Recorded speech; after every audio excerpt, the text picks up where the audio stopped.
% में सिवियर हो सकती है।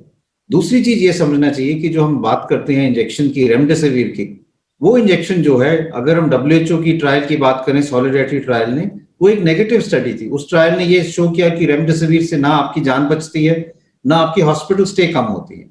यूएस के एक स्टडी ने ये शो किया था कि अगर रेमडेसिविर हम मॉडरेट टू सीवियर पेशेंट में, मॉडरेट टू सीवियर, माइल्ड में किसी ने नहीं दिया है, मॉडरेट टू सीवियर में दें तो हॉस्पिटल स्टे कुछ हद तक कम हो जाता है। इसलिए जो स्टेबल पेशेंट्स हैं, जो घर पे हैं, जिनकी ऑक्सीजन सैचुरेशन ठीक है, 94 से अबव है, इन लोगों को रेमडेसिविर की कोई जरूरत नहीं है। और रेमडेसिविर अगर आप लेंगे तो उससे नुकसान ज्यादा हो सकता है, फायदा कम होगा।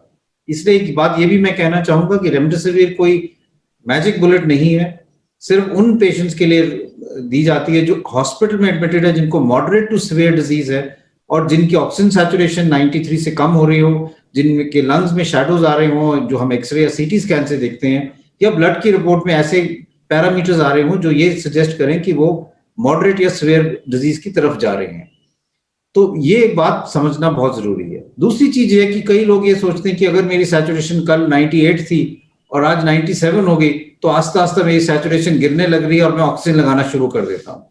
हमें ये समझना चाहिए कि ऑक्सीजन जो हम देखते हैं ब्लड में, चाहे आपकी सैचुरेशन 94 हो, चाहे 98 हो, चाहे 99 हो, ब्लड में जो ऑक्सीजन है वो लगभग उतनी ही रहती है, क्योंकि जो हम फिजियोलॉजी में बात करते हैं कि एक ऑक्सीजन डिसोसिएशन कर्व, वो आपकी सैचुरेशन जब 90 से ऊपर होती है तो कर्व एकदम फ्लैट होता है। इसका मतलब आप अपनी सैचुरेशन और बढ़ाने से आपके खून में ऑक्सीजन ज्यादा नहीं बढ़ती।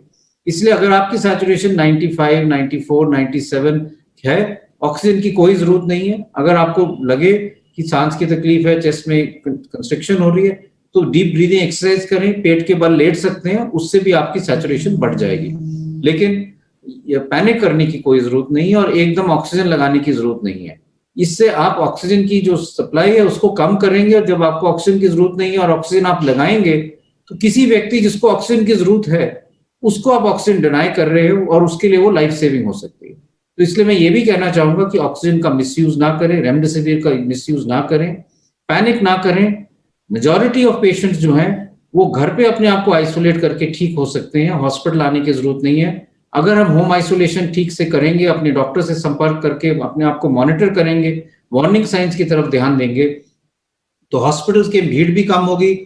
जिन लोगों को बेड की जरूरत है उनको बेड मिलेगा और उनकी पूरी तरह से इलाज हो पाएगा। तो यही मैं कहना चाहूंगा कि पैनिक ना करें, ड्रग्स की तरफ ना जाएं, डॉक्टर्स पे विश्वास करें, और स्टीरॉइड्स, रेमडेसिविर और ऑक्सीजन की माइल्ड केसेस में कोई जरूरत नहीं है, उससे ज्यादा नुकसान होता है, इसलिए उसको अवॉइड करें।